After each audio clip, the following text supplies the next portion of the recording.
வணக்கம் ஆஸ்பிரண்ட்ஸ். இன்னைக்கு என்ன பார்க்க போறோம் அப்படின்னு பார்த்தீங்கன்னா, நம்ம ஆல்ரெடி சொல்லியிருந்தோம். எஸ்எஸ்எஸ் அகாடமில வந்துட்டு யூனிட் டெஸ்ட் வந்து கண்டக்ட் பண்ணிட்டு இருந்தோம். அதேபோல 2500 கொஸ்டின் வித் ப்ரீவியஸ் இயர்ன்னு சொல்லிட்டு.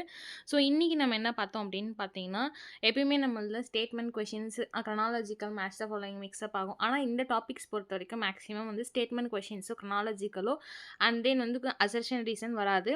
என்ன டாபிக் அப்படின்னு கேட்டிங்கன்னா, யூனிட் 6ல வந்து மண்டல் கமிஷனுக்கு அப்புறம் வந்து G20 சார்க் இருக்கு பார்த்தீங்களா, அந்த டாபிக் நம்ம கரண்ட் அஃபேர்ஸ் கூட சேர்த்து எடுத்திருக்கோம். ஓகேங்களா? ஸோ அந்த டாபிக்ல வந்து 50 கொஸ்டின்ஸ் எடுத்திருக்கோம். இன்னைக்கான டெஸ்ட் வந்து செப்டம்பர் 13 டே 13 வந்து இதான் டெஸ்ட் எழுதுனாங்க. சரி, உங்களுக்கு வந்து வீக்லி ஒன்ஸ் போட்டுட்ருக்கேன் டெஸ்ட்டு. ஸோ வந்து உங்களுக்கு யூடியூப்ல போடலாம் அப்படின்றதுனால வந்துட்டு இந்த டெஸ்ட்டு போடுறோம். ஓகேங்களா?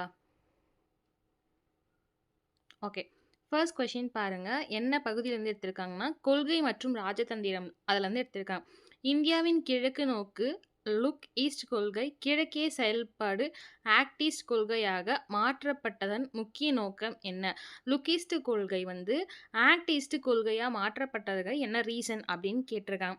என்ன ரீசன் அப்படின்னு பார்த்தீங்கன்னா, தென்கிழக்கு ஆசியாவும் மேற்கு பசிபிக் நாடுகளோட பாதுகாப்பும் மூலோபாயம் மற்றும் பொருளாதார உறவுகளை பலப்படுத்துவதற்காக தான் வந்துட்டு லுக் ஈஸ்ட் வந்து ஆசியா வந்துட்டு ஆக்ட் ஈஸ்ட் கொள்கையா மாறுது அப்படின்னு சொல்றாங்க.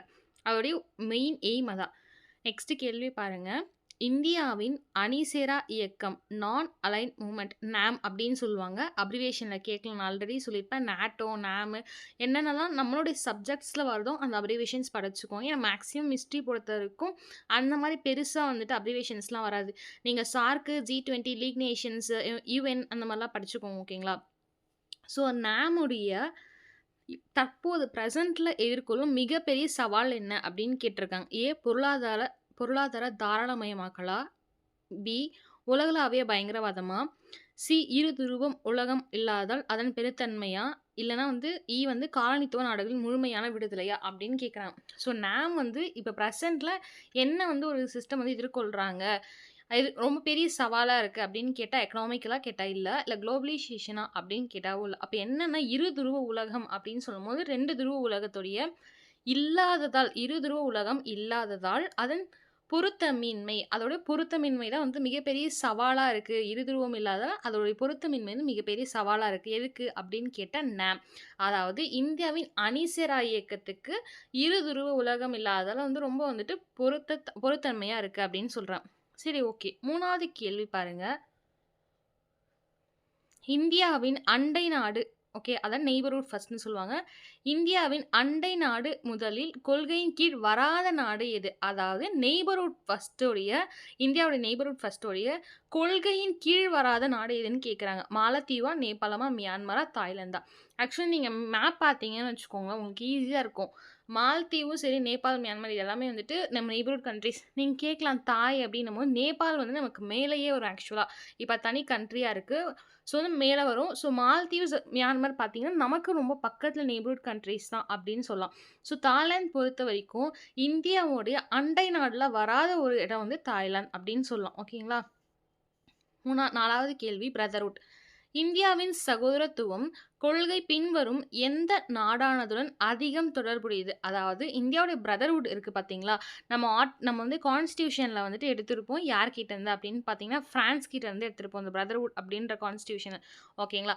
அதுபடி பிரதர்ஹுட் தான் வந்து யார்கிட்ட இந்தியா வந்து இருக்காங்க அப்படின்னு பார்த்தீங்கன்னா, அதிகமா இருக்காங்க அப்படின்னு பார்த்தீங்கன்னா, மேபி பிரசன்ட்ல நீங்க எப்போ ஃபர்ஸ்ட்லேருந்தே பார்த்தீங்கன்னா, ரஷ்யா கூட இருப்பாங்க. பிகாஸ் ஏன்னா நமக்கு ஸ்டார்ட்டிங்லேருந்தே ரஷ்யா கூட வந்துட்டு ஒரு நல்ல புரிதல் இருக்கும். ஓகேங்களா?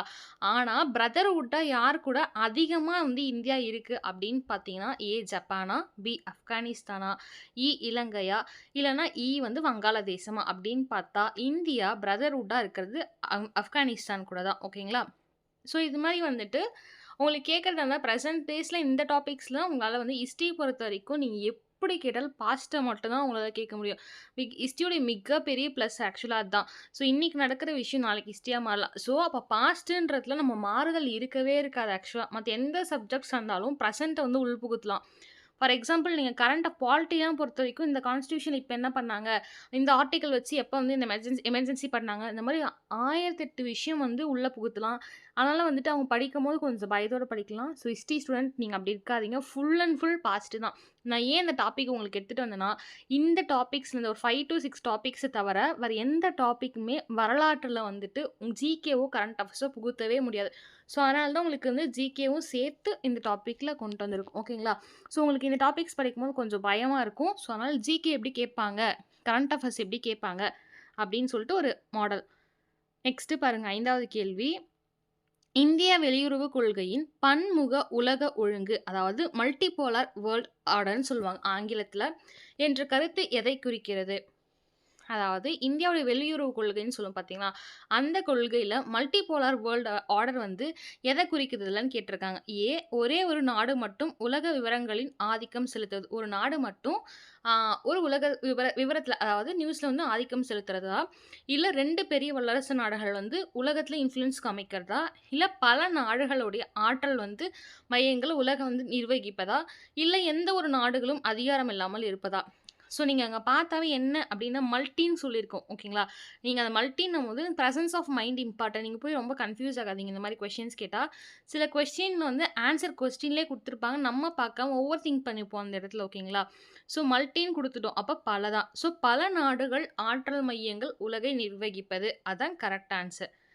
ஸோ, பகுதி 2 எதுலேருந்து கேட்டிருக்கோம் அப்படின்னு பார்த்தீங்கன்னா, பாதுகாப்பு மற்றும் ராணுவம் அதுலேருந்து கேட்டிருக்கோம். ஓகேங்களா? ஸோ, ஆப்பரேஷன் மைத்ரி ரொம்ப இம்பார்ட்டன்டான கொஸ்டின். ஓகேங்களா? ஸோ, ஆப்பரேஷன் மைத்ரி என்பது எந்த ஒரு பேரழிவு சமயத்தில் இந்தியா மேற்கொண்ட ஒரு உதவி நடவடிக்கை?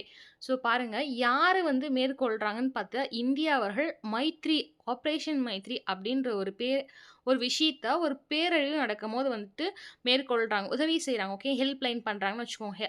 ஓகே. அப்படி யூஸ் பண்றாங்க. இது எந்த நாட்டுக்கு வந்து யூஸ் பண்ணியிருப்பாங்க?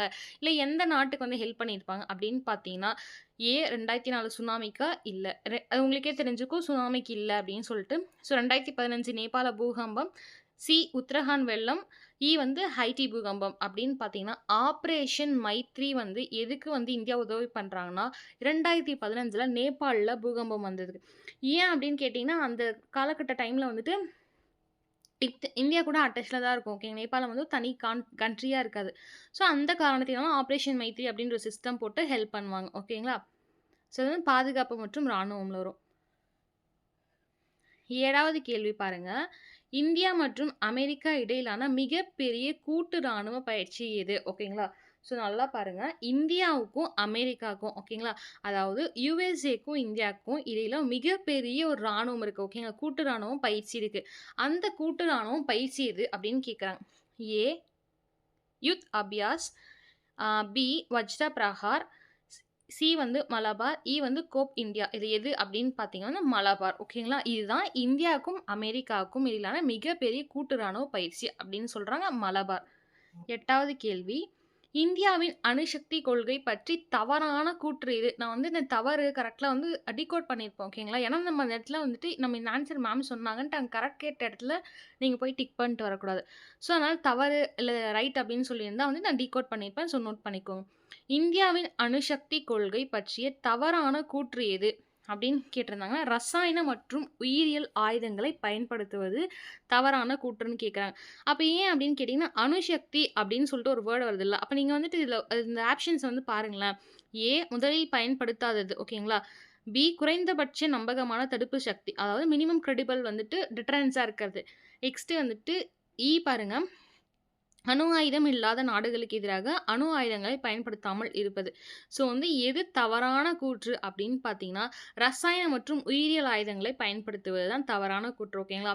ஸோ, நம்ம போய் ஒரு ரசாயனத்தையோ இல்ல வந்து உயிரியல் ஆயுதங்களையோ வந்து யூஸ் பண்ண மாட்டோம். ஓகேங்களா? 9த் ஒன் பாருங்க. இது நம்ம அகாடமில வந்து இப்போ வரைக்கும் பிரசன்ட்ல ஜாயின் பண்ணிட்டு தான் இருக்கீங்க. ஸோ, நான் வந்து நம்பர் நம்ம மேலேயே சொல்லியிருக்கேன். 8940787647 நம்பருக்கு வாட்ஸ்அப் பண்ணா உங்களுக்கு வந்துட்டு உங்களுக்கு எந்த டைப் ஆஃப் காம்போ சீரியஸ் வேணும் அப்படின்னு கேட்டிங்கன்னா, உங்களுக்கே சொல்லுவாங்க. டீட்டெயில்ஸ் சொல்லுவாங்க. உங்களுக்கு ஜாயின் பண்ணிக்கலாம். உங்களுக்கு வந்து வெறும் ஃபுல் டெஸ்ட் மட்டும் நான் ஜாயின் பண்றேன் அப்படின்னு விருப்பம் இருக்கவங்க ஃபுல் டெஸ்ட் ஜாயின் பண்ணிக்கலாம். இல்ல நான் வந்துட்டு இல்ல எனக்கு வந்து சைக்காலஜி பிளஸ் வந்து ஹிஸ்ட்ரியோட ஜாயின் பண்றேன் அப்படின்னா ஜாயின் பண்ணிக்கலாம். ஓகேங்களா? இல்ல நான் வெறும் ஹிஸ்ட்ரி மட்டும் ஜாயின் பண்றனாலும் பண்ணிக்கலாம். நம்ம லாஸ்ட்டா வந்துட்டு ஃபுல் டெஸ்ட் கண்டக்ட் பண்ணுவோம். ஸோ, அதனால வந்துட்டு அப்படி கூட ஜாயின் பண்ணிக்கிறவங்க பண்ணிக்கலாம். ஓகேங்களா? நெக்ஸ்ட் 9வது கேள்வி பாருங்க. ரொம்ப முக்கியமான கொஸ்டின். இந்திய கடற்படையின் தற்போதைய பிரதான தளவாடம், அதாவது அசெட்ன்னு சொல்லுவாங்க எது? அதாவது இந்திய கடற்படை இருக்கு பார்த்தீங்களா? அது வந்து தற்போது பிரதான தளவாடம் வந்து எது? அசெட் எது அப்படின்னு கேட்டாங்கன்னா, ஏ ஐஎன்எஸ் விக்ராந்தா, இல்ல பி ஐஎன்எஸ் விக்ரமாதித்யாவா, சி ஐஎன்எஸ் அர்ஜுனா, இல்ல வந்து டி ஐஎன்எஸ் ரன்வீரான்னு கேட்டா, இந்தியாவுடைய கடற்படையில தற்போது பிரதான தளவாடம் அசெட் எது அப்படின்னு கேட்டிங்கன்னா, ஐஎன்எஸ் விக்ரமாதித்யா. ஓகேங்களா? 10வது கேள்வி. சிந்து நதிநீர் ஒப்பந்தம் இண்டஸ் வாட்டர்ஸ் ட்ரீட்டி எந்த நாடுகளுக்கு இடையே கையெழுத்தானது? உங்களுக்கு நீங்கள் ஆப்ஷன் பார்த்தோன்னே தெரிஞ்சிருக்கும். ஸ்கிப் எலிமினேட் ஆப்ஷன்ஸ் ஈஸியாக பார்க்கலாம். இந்தியாவுக்கும் இப்போ சிந்துன்னு படிச்சிட்டோம். அப்போ ஹராப்பா மொகஞ்சதாரோ ப்ரெசன்ட் இண்டஸ் வேலியில் படிக்கும்போது திருப்பி திருப்பி படிச்சிருப்பீங்க. தற்போது ஹராப்பா மொகஞ்சதாரோ ரெண்டுமே வந்து பாகிஸ்தானில் இருக்குது, சில இடங்கள் ஆப்கானிஸ்தானில் இருக்குது அப்படின்னு படிச்சிருப்பீங்க. நீங்கள் ஆப்ஷனில் பாருங்கள், சீனா நேபாளம் இருக்குது. ஸோ அந்த இடத்துக்கு போகவே போகாது. அப்போ எங்கே சிந்து நதி வந்து போகுது அப்படின்னு பார்த்தீங்கன்னா, இந்தியாவுக்கும் பாகிஸ்தானுக்கும் இடையே தான் சிந்து நதி போகுது. அப்போ இண்டஸ் வாட்டர் ட்ரீட்டியோடைய ஒப்பந்தம் யாருக்கு போட்டிருப்பாங்கன்னா, இந்தியாவுக்கும் பாகிஸ்தானுக்கும். ஓகேங்களா? ஸோ பாருங்கள், அதுக்கடுத்த ஒரு பகுதி வந்து எந்த கொஸ்டின் கேட்டிருக்கோம் அப்படின்னு பார்த்தீங்கன்னா, பொருளாதாரம் மற்றும் வர்த்தகம்லேருந்து. ஓகேங்களா? ஸோ பிரிக்ஸ் அப்படின்னு ஒரு கூட்டமைப்பு இருக்குது பார்த்தீங்களா? அந்த பிரிக்ஸ் கூட்டமைப்புடைய முக்கிய நோக்கம் என்ன அப்படின்னு கேட்டிருக்கோம். ஏ வளர்ந்த நாடுகளுக்கு இடையே பொருளாதார ஒத்துழைப்பா, பி வளரும் நாடுகளுக்கு இடையே அரசியல் கூட்டணி உருவாக்குதா, பொலிட்டிக்கலாக வந்து ஒரு கூட்டணி உருவாக்குறதா, இல்லை எக்கனாமிக்கலாக நம்ம வந்து சப்போர்ட் பண்ணுறதான்னு கேட்குறாங்க. இல்லை சி வளர்ந்து மற்றும் வளர்ந்து வரும் நாடுகளுக்கு இடையே பொருளாதார ஒத்துழைப்பை வலுப்படுத்துதா, இல்லைனா டெவலப் பண்ணுறது டெவலப்மெண்ட் கண்ட்ரி இருக்காங்க பார்த்தீங்கன்னா, அவங்களுக்கு வந்து நம்ம வந்து பொருளாதார ஒத்துழைப்பு வலுப்படுத்துறதான்னு கேட்டிருக்காங்க. பாருங்க, அதாவது டி வளர்ந்து வரும் நாடுகளுக்கு இடையே பொருளாதார, அரசியல் மற்றும் சமூக ஒத்துழைப்பை மேம்படுத்துது. அதாவது டெவலப்மெண்டல் கண்ட்ரின்னு சொல்லுவோம் பார்த்தீங்களா? அந்த வந்துட்டு டெவலப்டு கிடையாது. டெவலப்மெண்டல் கண்ட்ரி வந்துட்டு டெவலப்மெண்ட் கண்ட்ரிஸ் வந்துட்டு எக்கனாமிக்கலாகவும் சரி, பொலிட்டிக்கலாகவும் சரி, சோசியலாகவும் சரி, நம்ம வந்து ஒத்துழைக்கிறது தான் வந்து பிரிக்கோட கூட்டமைப்பு அப்படின்னு சொல்கிற முக்கிய நோக்கம். அதுக்கடுத்த கேள்வி பாருங்க. உலக வர்த்தக அமைப்பின், அதாவது WTOன்னு சொல்லுவாங்க. ஓகேங்களா? WTOவோட தோஹா சுற்று, அதாவது டோஹா ரவுண்ட் பேச்சுவார்த்தைகளில் இந்தியாவின் நிலைப்பாடு என்னவாக இருந்தது? அதாவது WTOவில் தோஹா சுற்று அப்படின்னு சொல்லிட்டு ஒரு பேச்சுவார்த்தை போயிட்டுருக்கோம். அந்த தோஹா சுற்று இந்தியாவோட நிலைப்பாடு வந்து எப்படி இருந்துச்சு அப்படின்னு கேட்குறாங்க. ஸோ நம்ம ஆன்சர் டேரெக்டாக பார்த்துக்கலாம், ஆப்ஷன்ஸ் வேண்டாம். ஆன்சர் பார்த்தீங்கன்னா பி வளர்ந்த நாடுகளின் விவசாய மானியங்களை நீக்குவதை கோரியுது. ஸோ டோஹா ரவுண்டில் இந்தியா வந்து WTO இருக்காங்க பார்த்தீங்களா, அந்த இதில் தோஹா ரவுண்டில் இந்தியா வந்து எந்த ஒரு நிலைப்பாடை வந்துட்டு நிறுத்துச்சு அப்படின்னு பார்த்தீங்கன்னா, வளர்ந்த நாடுகளில் வந்து விவசாயம் வந்துட்டு பண்ணணும், நீக்குவதை மானியங்களை வந்து நீக்குவதை கோரியது அப்படின்னு சொல்லியிருக்காங்க. ஓகேங்களா? ஸோ இந்தியாவின் நிலைப்பாடு என்னவாக இருந்தால் வளர்ந்த நாடுகள், ஏன்னா இப்போ நம்ம இந்தியா வந்து டெவலப்டு கண்ட்ரி கிடையாது, அதாவது டெவலப் ஆகிட்டு இருக்க கண்ட்ரி. ஓகேங்களா? ஸோ வந்து டெவலப் ஆகிட்டு இருக்க கண்ட்ரினா அப்போ நமக்கு தேவை இல்லையா? ஸோ இப்போ நல்லா டெவலப்டு கண்ட்ரிக்கு நீங்கள் மாநிலங்கள் கொடுத்து உதவுறது வேஸ்ட்டு. ஸோ டெவலப் ஆகிட்டு இருக்கவங்களுக்கு நீங்கள் மாநிலங்கள் கொடுத்தா யூஸ் ஆகும் அப்படின்ற மாதிரி இந்தியா வந்து தோஹா ரவுண்டில் வந்து சொல்கிறாங்க. இந்த கேள்வி வேறு எப்படி கேட்பாங்க அப்படின்னு பார்த்தீங்கன்னா, உலக வர்த்தக அமைப்பில் தோஹா சுற்றில் வந்து இந்தியாவில் வந்து என்ன சொன்னாங்கன்னு கேட்பாங்க. இல்லைனா வந்து எந்த சுற்றுல வந்து இந்தியா வந்து மாநிலங்களை வந்து விவசாய மாநிலங்கள் வளர்ந்த நாடுகளுக்கு கொடுக்கக்கூடாது, நிறுத்த சொல்லி சொன்னாங்க அப்படின்னு கேட்பாங்க. WTO Doha round. ஓகேங்களா? அதுக்கடுத்த கேள்வி ஐஏஎஸ். ஓகேங்க, ISC. Okay, IAS. Okay, international solar alliance அப்படின்னு சொல்லுவாங்க. அதாவது இந்தியாவின் சர்வதேச சூரிய சக்தி கூட்டமைப்பு தொடங்கப்பட்டதின் பின்னணியில் உள்ள நோக்கம் என்ன? அதாவது ஐஎஸ்சியை சொல்லுவாங்க பார்த்தீங்களா, அந்த ஐஎஸ்சியை தொடங்கினதுக்கான பின்னணி பேக்ரவுண்டுடைய எய்ம் என்ன அப்படின்னு கேட்குறாங்க. ஆன்சர் பாருங்க, சூரிய சக்தி வளம் நிறைந்த நாடுகளுக்குள் ஒத்துழைப்பை மேம்படுத்துது. அதாவது சோலார் இருக்குது பார்த்தீங்களா, அந்த சோலார் எனர்ஜி வந்துட்டு நிறைய இருக்க நாடுகளுக்கு வந்து ஒத்துழைப்பு மேற்கொள்வதற்காக தான் வந்துட்டு நோக்கமாக இருக்குது அப்படின்னு சொல்கிறாங்க. அதுக்கடுத்த கேள்வி, இந்தியாவின் தற்போதைய பொருளாதார வளர்ச்சியை பற்றி தவறான கூற்று எது? அதாவது இந்தியாவில் ப்ரெசன்ட் டேஸில் எக்கனாமிக்கலான க்ரோத் வந்துட்டு தவறான கூற்று எது? எக்கனாமிக்கல் க்ரோத்தில் தவறான கூற்று எது அப்படின்னு கேட்டிருக்காங்க. பாருங்க, உலக பொருளாதாரத்தில் இந்தியா வேகமாக வளர்ந்து வரும் நாடுகளில் ஒன்று. தவறான கூற்று இப்போ வந்து வருதுன்னா, நம்ம எக்கனாமிக்கலாக பார்த்தீங்கன்னா நம்ம தேர்ட் இருப்போம்னு நினைக்கிறேன் ஆக்சுவலாக. ஓகேங்களா? ஸோ வந்துட்டு ஃபோர்த்து தான் தேர்ட் இருப்போம் நம்ம. ஸோ இந்தியாவில் சேவைத்துறை ஜிடிபியில் மிகப்பெரிய பங்களிப்பை வழங்குகிறது அப்படின்னு கேட்டால் கண்டிப்பாக ஆமாம். கிராஸ் டொமஸ்டிக் பாலிசியில் வந்துட்டு இந்தியாவுடைய சர்வீஸ் டிபார்ட்மெண்ட் எல்லாமே வந்து ஒரு மிகப்பெரிய ஒரு கான்ட்ரிபியூட் பண்ணுறாங்க. அதேபோல சி பாருங்க, இந்திய ரூபாயின் மதிப்பு நிலையாக உள்ளது. கிடையாது. ஏன் இந்திய மதிப்பின் ரூபாய் நிலையாக இல்ல அப்படின்னு பார்த்தா, மத்த கண்ட்ரீஸ் கம்பேர் பண்ணும்போது நம்ம வந்து ஒரு ஸ்டேபிளா இல்ல. நம்மளுடைய மணி ருப்பியில வந்து நம்ம ஸ்டேபிளா இல்ல அப்படின்னு சொல்லலாம். ஸோ இந்தியாவின் அந்நிய செலவாணி கையிருப்பு அதிகரித்து வருகிறதுன்னா, ஆமா. ஆக்சுவலா வந்துட்டு அது இன்கிரீஸ் ஆயிட்டு தான் இருக்கு. ஸோ அப்ப தவறான கூற்று எது அப்படின்னு பார்த்தீங்கன்னா, இந்திய ரூபாயின் மதிப்பு நிலையாக உள்ளது அப்படின்றது தான் தவறான கூற்று. ஓகே. 15வது கேள்வி பாருங்க. இந்தியா தற்போது எந்த சர்வதேச பொருளாதார அமைப்பின் நிரந்தர உறுப்பினராக இல்லை? ஸோ வந்து இந்தியா வந்து தற்போது எந்த சர்வதேச பொருளாதார அமைப்பில நிரந்தரமான ஒரு உறுப்பினர் பெர்மனன்ட்டான ஒரு மெம்பர் இல்லன்னு கேட்டிருக்காங்க. ஏ ஐக்கிய நாடுகள் பாதுகாப்பு கவுன்சிலா? பி வேர்ல்டு பேங்கா? இல்ல சி வந்துட்டு சர்வதேச நாணய நீதியமா? இல்ல G20 அப்படின்னா G20 உங்களுக்கே தெரியும். நெறைய ஷார்ட்கட்லாம் வச்சு அந்த 20 கண்ட்ரீஸ் வந்து மெமரி பண்ணியிருப்பாங்க. ஸோ எந்த சர்வதேச எக்கனாமிக்கல் வந்து அமைப்புல வந்துட்டு பெர்மனன்ட் மெம்பரா அப்படின்னு பார்த்தீங்கன்னா, ஐக்கிய நாடுகளுடைய பாதுகாப்பு கவுன்சில்ல வந்து இந்தியாவுடைய பெர்மனன்ட் மெம்பரா இல்ல. 4வது கேள்வி எதுலருந்து கேட்டிருக்கோம் அப்படின்னு பார்த்தீங்கன்னா, பலதரப்பு அமைப்புகள் அதுலருந்து கேட்டிருக்கோம். 16வது கேள்வி ஐக்கிய நாடுகள் சபையின் அதாவது யுஎன்ல வந்துட்டு இந்தியா நிரந்தர உறுப்பினர் பதவி கோருவதற்கான முக்கிய காரணம் என்ன? அதிக மக்கள் தொகை மற்றும் வளர்ந்து வரும் பொருளாதாரம். ஸோ யுஎன் சொல்லுவோம் பார்த்தீங்களா, அந்த யுனைட்டட் நேஷன்ஸ்ல வந்து இந்தியா என்ன பண்றாங்க, நிரந்தர உறுப்பினருக்கான பதவி வந்து கேட்குறாங்க. ஏன் அப்படின்னு கேட்டா, அது காரணம் என்ன அப்படின்னு பார்த்தீங்கன்னா, பிகாஸ் ஆஃப் ஓவர் பாப்புலேஷன் இருக்கிறதுனாலயும், நம்மளோட எக்கனாமிக் வந்து குரோத் ஆயிட்டே இருக்கிறதுனாலயும் அவங்க கேட்குறாங்க அப்படின்னு சொல்லியிருக்காங்க. 17வது கொஸ்டின் சார்க் ரொம்ப ரொம்ப ரொம்ப முக்கியம். அதோடைய அப்ரிவேஷன்ஸ் கூட படிச்சுக்கோங்க. ப்ரீக்கு, சார்க்கு, யுஎன்ஓ, WHO, WTO இது எல்லாமே படிச்சுக்கோங்க. ஓகேங்களா? நாட்டோ இது எல்லாமே நாமு, நான் அலைன் மூவ்மெண்ட் எல்லாமே படிச்சுக்கோங்க. அப்ரிவேஷன்ஸ்ல மேபி கேட்கலாம். ஸோ 17th கொஸ்டின் பாருங்க. சார்க் அமைப்பு தோல்வியடைவதற்கான முக்கிய காரணம் என்ன? சார்க் ஏன் வந்து தோல்வியடையுது? அதோட இம்பார்ட்டன்ட் ரீசன் காசஸ் என்ன அப்படின்னு கேட்டிருக்காங்க. உறுப்பு நாடுகளுக்கு இடையே உள்ள அரசியல் மற்றும் எல்லை பிரச்சனைகள். ஏன் வந்து சார்க் தோல்வி அடைந்துச்சு அப்படின்னு பார்த்தீங்கன்னா, அந்த சார்க்குடைய நாடுகள் இருக்கும் பார்த்தீங்களா? உறுப்பு நாடுகள்ல மெம்பர்ஷிப் நாடுகள். அந்த நாடுகளுக்கு இடையே உள்ள political problem and then frontiers line அதாவது பார்டர் ப்ராப்ளம் நெறைய இருக்கு அப்படின்னு சொல்லியிருக்காங்க. அந்த ரீசனுக்காக தான் சார்க் வந்து தோல்வி அடைந்தது அப்படின்னு சொல்லியிருக்காங்க. ஸோ எஸ்சிஓ அப்படின்னா என்ன? ஷாங்காய் கோஆப்பரேஷன் ஆர்கனைசேஷன் அப்படின்னு சொல்லலாம். இந்த ஆர்கனைசேஷன்ல இந்தியா வந்து இணைந்ததற்கு முக்கிய நோக்கம் என்ன அப்படின்னு கேட்கலாம். நான் ஏன் எஸ்ஓசி பக்கத்துல ஃபுல் ஃபார்ம் குடுத்துருக்கேன் அப்படின்னு ஓகே.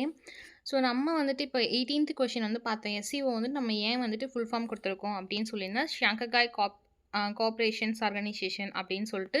ஸோ வந்துட்டு உங்களுக்கு அப்ரிவேஷன்லாம் தெரிஞ்சுக்கோங்க. ஸோ வந்து எஸ்சிஓடைய இந்தியா இணைத்ததற்கான முக்கியமான எய்ம் என்னன்னு கேட்டிருக்காங்க. ஓகேங்களா? பிராந்திய பாதுகாப்பு மற்றும் பயங்கரவாத எதிர்ப்பு பொருளாதார ஒத்துழைப்புக்காக தான் ஷாங்காய் கோஆப்பரேஷன்ல வந்துட்டு அந்த ஆர்கனைசேஷன்ல இந்தியா வந்து இணைஞ்சிருக்கு. எதுக்காக? நம்மளுடைய பிராந்திய பாதுகாப்புக்கும் பயங்கரவாத எதிர்ப்பு இருக்கு பார்த்தீங்களா? ஸோ அந்த எதிர்ப்புக்காகவும் பொருளாதாரத்துடைய ஒத்துழைப்புக்காகவும் எஸ்சிஓல வந்துட்டு இணைஞ்சிருக்காங்க. ஷாங்காய் எங்க இருக்கு? சைனால. ஸோ அது கூட வந்து இணைஞ்சிருக்காங்கன்னு சொல்றாங்க. ஸோ வந்து பிம்ஸ்டெக் அப்படின்னா என்ன அப்படின்னு பார்த்தீங்கன்னா, bay of Bengal initiative for multi sectoral technical and economic. நல்லா பாருங்க. Bay of Bengal. பிக்கு பே ஆஃப் பெங்கால், ஐக்கு இனிஷியேட்டிவ், நெக்ஸ்ட் எம்முக்கு பார்த்தீங்கன்னா மல்டி, எஸ்ஸுக்கு செக்ட்ரால், டிக்கு டெக்னிக்கல் அண்ட் எக்கனாமிக், சிக்கு கோஆப்பரேஷன். இந்த இடத்துல எப்படி வந்து உங்களுக்கு மாற்றுவாங்க அப்படின்னு பார்த்தீங்கன்னா, இந்த இடத்துல பே ஆஃப் பெங்காலுக்கு பதில் இப்போ வந்து பர்மா அந்த மாதிரி கொடுக்கலாம். ஸோ அந்தளவுக்கு நம்ம கன்ஃபியூஸ் ஆக மாட்டோம். இல்லை கோஆப்பரேஷன் பதில் கோஆப்பரேட்டிவ் இல்ல குவாடினேஷன் அந்த மாரி குடுக்கலாம். எக்கனாமிக் பதில் எஜுகேஷன் குடுக்கலாம். டெக்னிக்கல் பதில் டீச்சிங்னு குடுக்கலாம். ஸோ நல்லா பார்த்துக்கோங்க. பிம்ஸ்டெக்னா bay of Bengal initiative for multi sectoral teaching and economic cooperation. இந்த அமைப்பு வந்து எதை மையமா கொண்டிருக்கு அப்படின்னு கேட்டிருக்காங்க. எது அப்படின்னு பார்த்தீங்கன்னா, வங்காள விரிகுடாவுடைய பிராந்தியத்துடைய பொருளாதாரம் மற்றும் தொழில்நுட்ப ஒத்துழைப்பை கொண்டிருக்குது அப்படின்னு சொல்றாங்க. சரி ஓகே. 20th கொஸ்டின் என்ன அப்படின்னு பார்த்தீங்கன்னா, எந்த அமைப்புல வந்து இந்தியா உறுப்பினரா இல்ல அப்படின்னு சொல்லிட்டு கேட்டிருக்காங்க. இதுல இருக்கிறதுல G20ல இருக்காங்க, பிரிக்ஸ்ல இருக்காங்க, சார்க்ல இருக்காங்க. உங்களுக்கே தெரியும். ஏன்னா சார்க் பொறுத்தவரைக்கும் வந்துட்டு பாகிஸ்தான்ல இடையில நடக்க வேண்டிய சார்க்குடைய மாநாடு நடக்காது. அதுக்கப்புறம் இந்தியால வந்து பண்ணியிருப்பாங்க. முதல்ல வந்துட்டு காட்மண்ட்ல பண்ணதுக்கப்புறம் இந்தியா நியூ டெல்லியில தான் நடத்தியிருப்பாங்க. ஓகேங்களா? ஸோ அப்படி பார்க்கும்போது ரொம்ப இம்பார்ட்டன்டான கொஸ்டின். எதெல்லாம் வந்து எதில வந்துட்டு இந்தியா வந்து உறுப்பினரா இல்ல மெம்பரா அப்படின்னு பார்த்தீங்கன்னா, G7ல. ஞாபகம் வச்சுக்கோங்க G7. அதுக்கடுத்து பாருங்க, பகுதி 5ல வந்து என்ன அப்படின்னு பார்த்தீங்கன்னா, சவால்கள் மற்றும் பிரச்சனைகள் அப்படின்ற ஒரு டாபிக்லேருந்து பார்க்க போறோம். ஸோ பாருங்க, காஷ்மீர் பிரச்சனைக்கு இந்தியா மற்றும் பாகிஸ்தான் இடையே உள்ள முக்கிய முரண்பாடு என்ன? காஷ்மீர் வந்து பிரச்சனை இருக்கும். ஏன் அப்படின்னு பார்த்தீங்கன்னா, நான் உங்களுக்கு ஃபர்ஸ்ட்டே சொன்னேன். 6த் யூனிட் நடத்தும்போது இன்டிகிரேட்டட் பாலிசி நடத்தும்போதே சொல்லியிருப்பேன். வல்லபாய் வந்துட்டு இப்படிலாம் வந்துட்டு இன்டிகிரேட் பண்ணாங்க, ஒருங்கிணைக்கிறாங்க. ஸோ வந்து ஜுனாகத் வந்து இப்படி மக்கள் எடுப்பால ஒருங்கிணைக்கிறாங்க. காஷ்மீர் வந்து பாகிஸ்தான் வந்து நுழைஞ்சிருச்சு, நுழைவா இல்ல. அதனால வந்து இந்தியாவிடம் அடைக்கலம் சேர்ந்து இந்தியா காஷ்மீரை வந்து இணைக்கிறாங்க. ஹைதராபாத்தை வந்துட்டு என்ன பண்ணுறாங்க அப்படின்னு சொல்லிட்டு நான் ஒவ்வொன்றா சொல்லியிருந்தேன். ஓகேங்களா? ஸோ ஹைதராபாத் ட்ரீட்டி போடுவாங்க. தென் வந்து சில ஆப்பரேஷன்ஸ் வந்து ஹைதராபாத்தில் வந்துட்டு நடத்துவாருன்னு சொல்லிட்டு அந்த மாதிரி காஷ்மீர் வந்து எப்போவுமே இந்தியாவுக்கு வந்துட்டு என்ன அப்படின்னு பார்த்தீங்கன்னா இந்தியாவில் சேர்ந்தது காஷ்மீர். ஆனால் வந்து காஷ்மீரில் இருக்கக்கூடிய சில பேர் வந்துட்டு எங்களுக்கு பாகிஸ்தான் வேணும்னு சொல்லுவாங்க. பாகிஸ்தான் மக்கள் பாகிஸ்தானில் இருக்கவங்கலாம் எங்களுக்கு காஷ்மீர் வேணுன்ற முரண்பாடு எப்போவுமே இருந்துகிட்டு இருக்கும். ஸோ அந்த முரண்பாடு பிரச்சனைகள் வந்து இந்தியாவுக்கும் பாகிஸ்தானுக்கும் இருந்துகிட்டே இருக்குது. அது ரொம்ப மெயின் எது அப்படின்னு பார்த்தீங்கன்னா போர் நிறுத்த கோடு அப்படின்னு சொல்லுவாங்க. அதாவது லைன் ஆஃப் கண்ட்ரோல் இல்லை எல்ஓசின்னு சொல்லுவாங்க. இந்த முரண்பாடு எப்போவுமே இந்தியாவுக்கும் பாகிஸ்தானுக்கும் காஷ்மீர் மீது இருந்து கொண்டே இருக்கிறது அப்படின்னு சொல்கிறாங்க. 22வது கேள்வி பாருங்க. இந்தியாவின் அக்னி மற்றும் பிருத்திவி ஏவுகணைகளின் வளர்ச்சி எதை குறிக்கிறது? ஸோ உங்களுக்கே தெரியும் அக்னி மற்றும் பிருத்திவி ஏவுகணை.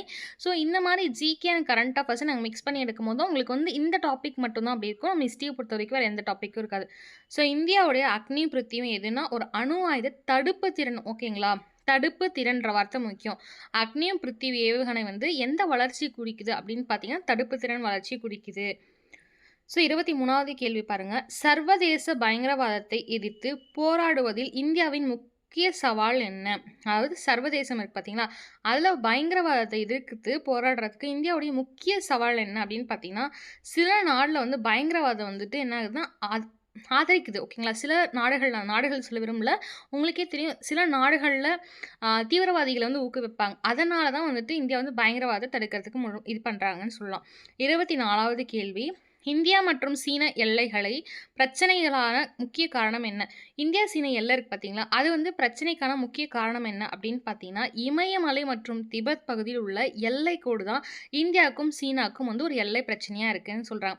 ஸோ இந்த கேள்வி வந்து எப்படி அப்படின்னு பார்த்தீங்கன்னா இந்தியாவுக்கும் சீனாவுக்கும் ஒரு ப்ராப்ளம் இருக்குது, எல்லை ப்ராப்ளம். அதுக்கான இம்பார்ட்டன்ட் காசஸ் என்ன, ரீசன் என்னன்னு கேட்டால் இமயமலையும் திபெத்தோடைய பகுதிகளில் இருக்கக்கூடிய எல்லை கோடுனால தான் இந்தியாவுக்கும் சீனாவுக்கும் எல்லை கோடோடைய பிரச்சனை இருக்குது. ஓகேங்களா?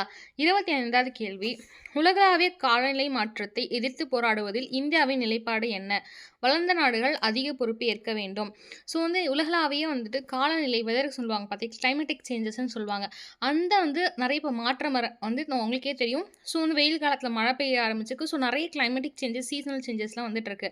அதில் வந்து எதிர்த்து போராடுறது இந்தியாவோட ஸ்டெபிலிட்டி என்ன அப்படின்னு பார்த்தீங்கன்னா வளர்ந்து வர நாடுகள் வந்து அதிகமாக பொறுப்பேற்று ஏற்றுக்கணும் அப்படின்னு சொல்கிறாங்க. அது என்ன, வளர்ந்து வரும் நாடுகள்ன்றது தப்பு. வளர்ந்த நாடுகள் டெவலப்டு கண்ட்ரீஸ் வந்துட்டு நிறைய வந்துட்டு இதை எடுத்துக்கணும் அப்படின்னு சொல்கிறாங்க.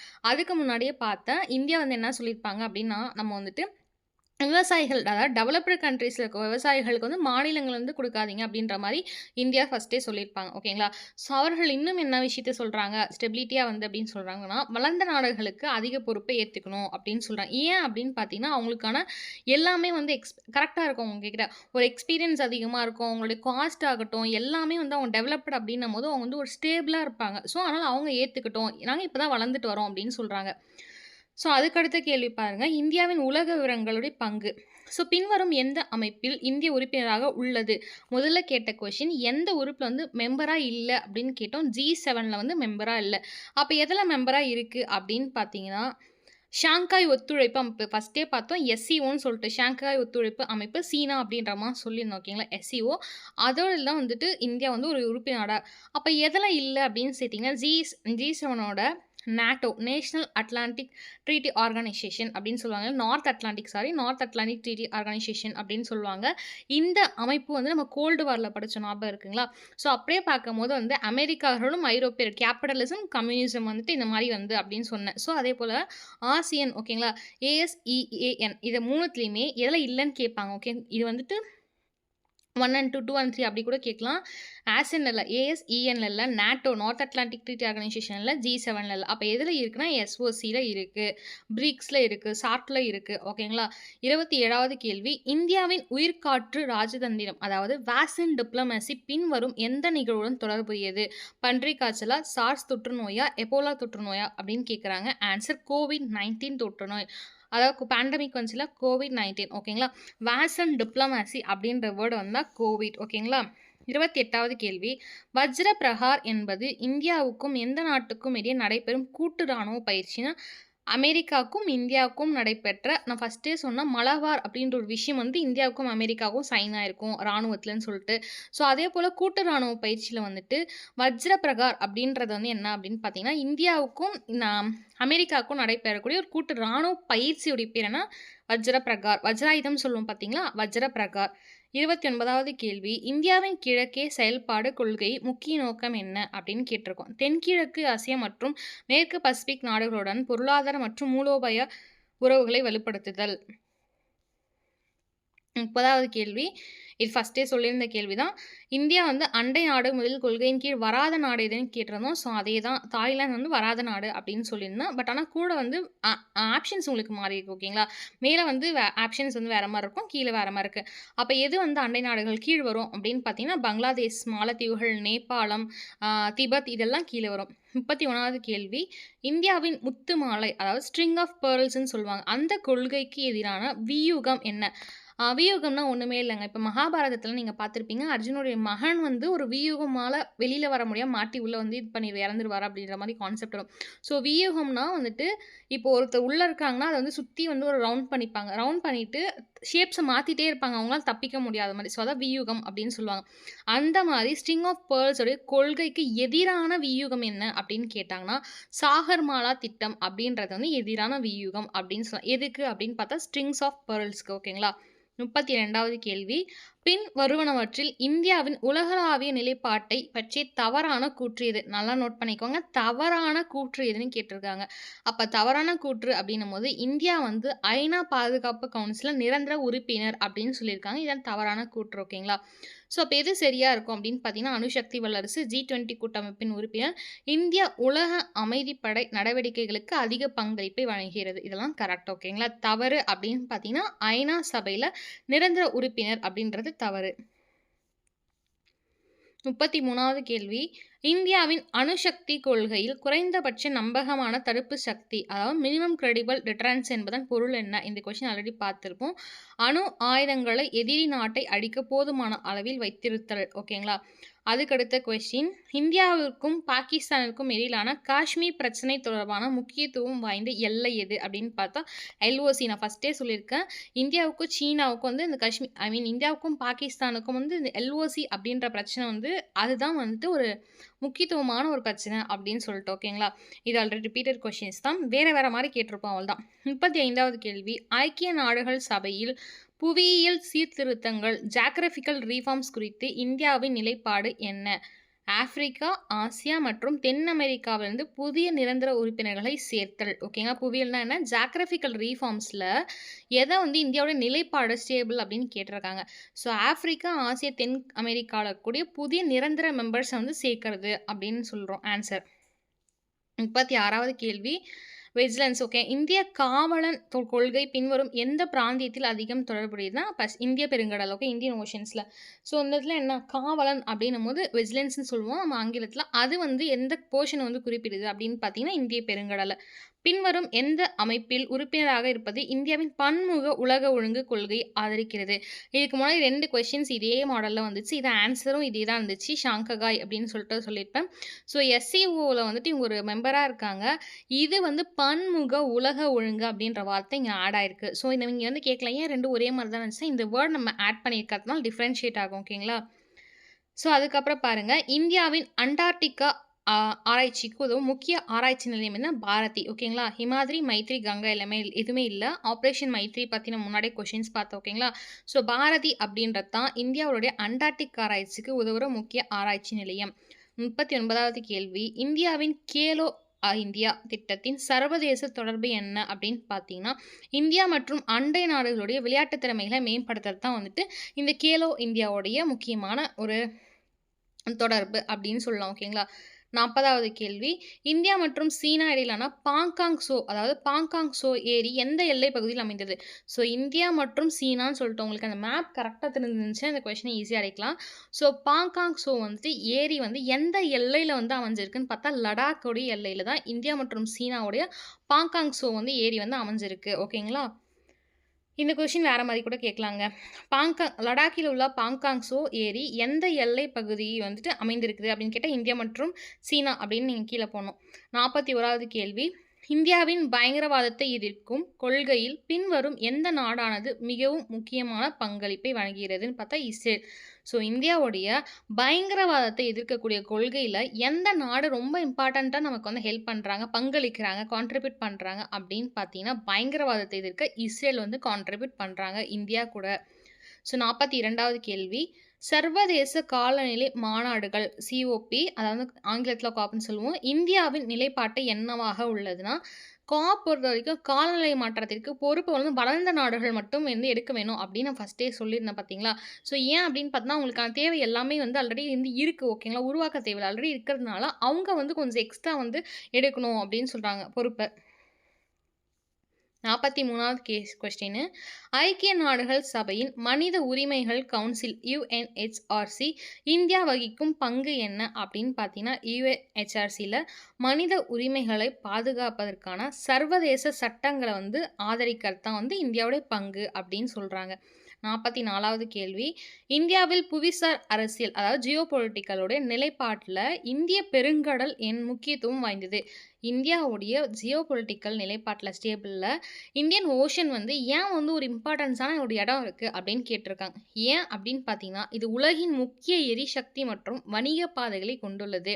இந்தியன் ஓஷன் பொறுத்த வரைக்கும் ஏன் வந்து இவ்வளோ ஸ்டேபிளாக வந்து ஜியோ பொலிட்டிக்கல் இருக்குன்னா, அதன் மூலிமா நிறைய வர்த்தகம் பண்ணுவாங்க, ட்ரேட் அண்ட் காமர்ஸ் நடக்கும் ஓகேங்களா? ஸோ இது வந்து இம்பார்ட்டண்டாக இருக்கிறது வந்து எரிசக்தி மற்றும் வணிக பாதைகள் வந்து இந்த வழியாக போர்த்தான் அப்படின்னு சொல்கிறாங்க. அதனால தான் ஜியோ பொலிட்டிக்கல் அப்படின்ற வார்த்தை வருது. இந்தியாவின் அண்டை நாடு முதலில் கொள்கை பின்வரும் எந்த அமைப்பிற்கு ஒரு பெரிய சவாலாக உள்ளது? இதே கேள்வி வேற மாதிரி கேட்டிருந்தோம். அண்டை நாடு முதலில் வராதது எது அப்படின்றதுக்கு தாய்லாந்து அப்படின்னு சொல்லிட்டு ஆன்சர் சொல்லியிருந்தோம். இங்கே வந்து எது சவாலாக உள்ளது அப்படின்னு பார்த்தீங்கன்னா சார்க். ஓகேங்களா? அண்டை நாடு முதலில் சவாலாக உள்ளது சார்க். 46வது கேள்வி, இந்தியாவின் உள்நாட்டு பாதுகாப்பு கொள்கை சைபர் பாதுகாப்பு ஏன் முக்கியத்துவம் பெறுகிறதுனா, சைபர் தாக்குதல்கள் வந்து இந்தியா பாதுகாப்பு அமைப்புகள் அச்சுறுத்தல் காரணமாக. ஓகேங்களா? 47வது கேள்வி, பாரத் ஆசியன் உறவுகள் இந்தியாவின் எந்த கொள்கைக்கு ஒரு முக்கிய பகுதியாகும்? அதாவது பாரத் ஆசியன் அப்படின்ற ஒரு விஷயம் ரிலேஷன் வந்து எந்த வந்து இந்தியாவோட கொள்கைக்கு வந்து ஒரு முக்கிய பகுதி அப்படின்னு பார்த்தீங்கன்னா, ஆக்ட் ஈஸ்ட்டுக்கு. ஓகே, ஃபஸ்ட்டு கொஸ்டின் நம்ம இதான் படித்தோம் ஆக்சுவலாக ஆக்ட் ஈஸ்ட் அப்படின்னு சொல்லிட்டு. அந்த கொஸ்டின் வந்து என்ன இங்கே எப்படி இருக்குன்னா, பாரத் ஆசியன் உறவுகள் வந்து எந்த கொள்கைக்கு வந்து பகுதி அப்படின்னு பார்த்தீங்கன்னா ஆக்ட் ஈஸ்ட்டுக்கு. ஓகேங்களா? ஸோ இந்த look east, act east, cooperation with Africa, neighbourhood first, neighbourhood எல்லா இதெல்லாம் நல்லா படிச்சுக்கோங்க. 48வது கேள்வி, இந்தியாவின் பிரதமர் விளையாட்டு திட்டங்கள் அதாவது PM ஸ்போர்ட்ஸ் ஸ்கீம்ஸ் வந்து உலகளாவிய மட்டத்தில் எவ்வாறு இந்தியாவின் அடையாளத்தை மேம்படுத்துகின்றன? அதாவது PM ஸ்போர்ட்ஸ் ஸ்கீம் இருக்குது பார்த்தீங்களா, அந்த ஸ்போர்ட்ஸ் ஸ்கீம் வந்துட்டு உலக லெவலில் வேர்ல்டு குளோபலைசேஷன் லெவலில் வந்துட்டு இந்தியாவுடைய அடையாளத்தை வந்து எந்தளவுக்கு அதிகரிக்குது, எந்தளவுக்கு மேம்படுத்துது அப்படின்னு கேட்டிருக்காங்க. ஸோ உலக விளையாட்டு அரங்கில் இந்தியாவின் பங்களிப்பை அதிகரித்தல். ஸோ இப்போ ஒலிம்பிக் ஃபார் எக்ஸாம்பிளுக்கு சொல்கிறோம், ஒலிம்பிக்லாம் இருக்குன்னா அது வந்து நம்ம இன்க்ரீஸ் பண்ணுறோம் எல்லா கேம்ஸ்லையுமே. இப்போ குறிப்பிட்ட கேம்ஸ்க்கு தான் நம்ம ரொம்ப இம்பார்ட்டன்ஸ் கொடுப்போம்.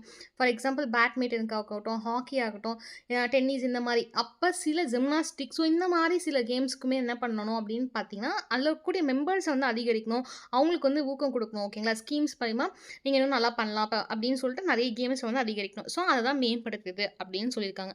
49வது கேள்வி, இந்தியாவின் வழிகாட்டு கொள்கை அதாவது கைடிங் பிரின்சிபல் அப்படின்னு ஆங்கிலத்தில் சொல்லுவாங்க, பின்வருவனற்றில் எது அப்படின்னு பார்த்தீங்கன்னா, பன்முக உலக ஒழுங்கு அப்படின்றது தான் வந்து வழிகாட்டி கொள்கை அப்படின்னு சொல்கிறாங்க.